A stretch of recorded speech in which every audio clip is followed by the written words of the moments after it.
పూరా లోకల్.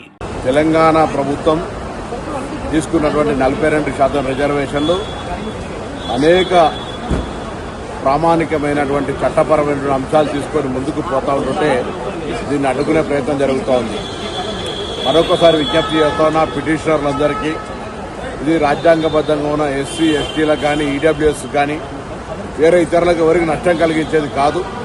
బలహీన వర్గాలకు చేయుతగా ఉండే విధంగా రేవంత్ రెడ్డి గారి నాయకత్వంలో రాహుల్ గాంధీ గారి ఆలోచన మేరకు జరుగుతున్న ఈ ప్రక్రియలో అందరూ ఆలోచన చేయండి. కొంతమంది వ్యక్తిగతంగా రెడ్డి జాగృతి పేరు మీద వేస్తున్నప్పటికీ మిగతా అందరికీ సంబంధం ఉన్నటువంటి మాట కాదు. ఇది గ్రామీణ ప్రాంతాల్లో కల్మషం కలిగేటువంటి పరిస్థితులలో బలహీన వర్గాలకు అండగా ఉండాల్సినటువంటి పెద్దలందరూ కూడా సపోర్టుగా ఉండేటువంటి ప్రయత్నం చేయమని సందర్భంగా విజ్ఞప్తి చేస్తాను. ఇది ఎవరి హక్కును గుంజుకునేది కాదు.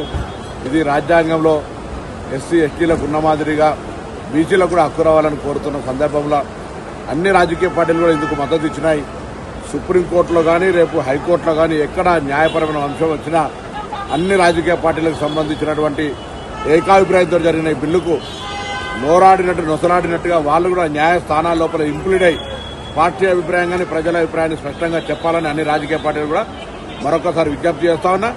ఇది పైన పటారం లోన లొటారం అన్నట్టుగా మీదికి మాత్రం సపోర్ట్ చేస్తున్నటువంటి విధానం కాకుండా పిటిషనర్ల పైన కొంత విజ్ఞప్తి చేసి కానీ మీ పార్టీ పరమైన అభిప్రాయం న్యాయస్థానాలకు చెప్పి కానీ ఈ అంశంపై స్పష్టత చేయాలని కూడా సందర్భంగా కోరుతూ ఢిల్లీకి ముఖ్యమంత్రి గారి సూచనల మేరకు పిసిసి అధ్యక్షుల సూచన మేరకు అదేవిధంగా ఏఐసిసి కార్యదర్శి మీనాక్షి నటరాజన్ గారి సూచనల మేరకు ఉప ముఖ్యమంత్రి గారు, నేను, శ్రీహరి గారు ఇంకా కొంతమంది ప్రజాప్రతినిధులు వెళ్తా ఉన్నాం. తప్పకుండా అక్కడ సీనియర్ న్యాయవాదులను కలుసుకొని బలహీన వర్గాలకు న్యాయం చేసేటువంటి అంశంకు తెలంగాణ ప్రభుత్వం పూర్తి కేబినెట్తో సహా పార్టీ మొత్తం కట్టుబడి ఉందనే మాటని సందర్భంగా తెలియజేస్తా ఉన్నాం.